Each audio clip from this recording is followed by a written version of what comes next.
हो या उनके अन्य जो भी उनके हित के कार्य थे, 2 लाख करीब 50,000 से ज़्यादा जो शिक्षक थे वो तो पास कर चुके हैं सक्षमता परीक्षा में और वो राजकर्मी का दर्जा पा रहे हैं। महोदय हम भटक गए। मैं यह संजीव जी ने भी कहा कि आपने हेडमास्टर बनाया तो उसकी वरीयता को काउंट किया कि नहीं? आप बीपीएससी में सरकार ने एक योजना लाई कि नियोजित शिक्षकों को हम परमानेंट करके राज्यकर्मी का दर्जा देना चाहते हैं। आप दिए, वो परीक्षा दिया, लेकिन उसका पोंछ काट देने का आपने तो नहीं कहा था कि आपका जो पोंछ लगा हुआ है 18 साल का 20 साल का वो हम काट देंगे। और सरकार नियुक्त की थी, चाहे वो जिला परिषद का हो या कॉर्पोरेशन में हो, जहां कहीं भी जहां कहीं भी नियुक्ति हुई है महोदय वो सरकार के आदेश पर हुआ है। 60 साल तक आपने उसको रखने का वादा किया इसी सदन में।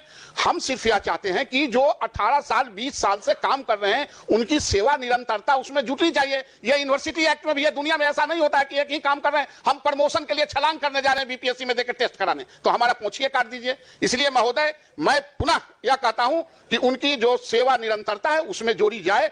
अनुभव, जितने दिन का अनुभव है, और आज अभी यूनिवर्सिटी सर्विस कमीशन के पूर्व चेयरमैन बैठे हुए हैं और वर्तमान चेयरमैन भी बहाली कर रहे हैं। आप दूसरे कॉलेजों को, एफिलिएटेड कॉलेजों के 10 साल और 5 साल का आप काम करने का अनुभव जोड़ रहे हैं कि नहीं? आप उस पर आप अंक दे रहे हैं कि नहीं? ये दुनिया में ऐसा ही चलता है। एक अलग रूप से इसको प्रताड़ित करने के दृष्टिकोण से जो जूनियर आज बहाली हुआ है उसके कलेजा पर आप सीनियर के कलेजा पर बैठा देंगे तो शिक्षण संस्थानों में इसका असर पड़ता है। इसलिए महोदय मेरा आग्रह है कि उनका जो अनुभव का लाभ है उसमें जुटे, या इस पर सरकार क्या कहती है?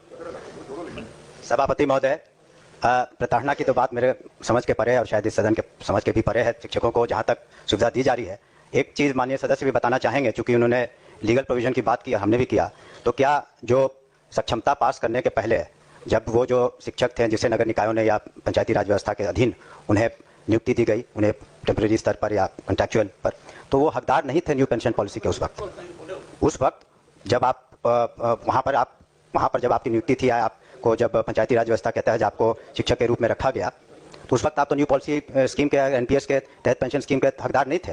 हकदार अब आप हुए हैं अब से, जबकि आप राजकर्मी का दर्जा पा लिए हैं तब। इसलिए प्रताड़ना की कहाँ से बात हो रही है? वो तो उनके सुविधा के लिए हम लोग ने सक्षमता परीक्षा की और उसको हम लोगों ने राजकर्मी का दर्जा दिया।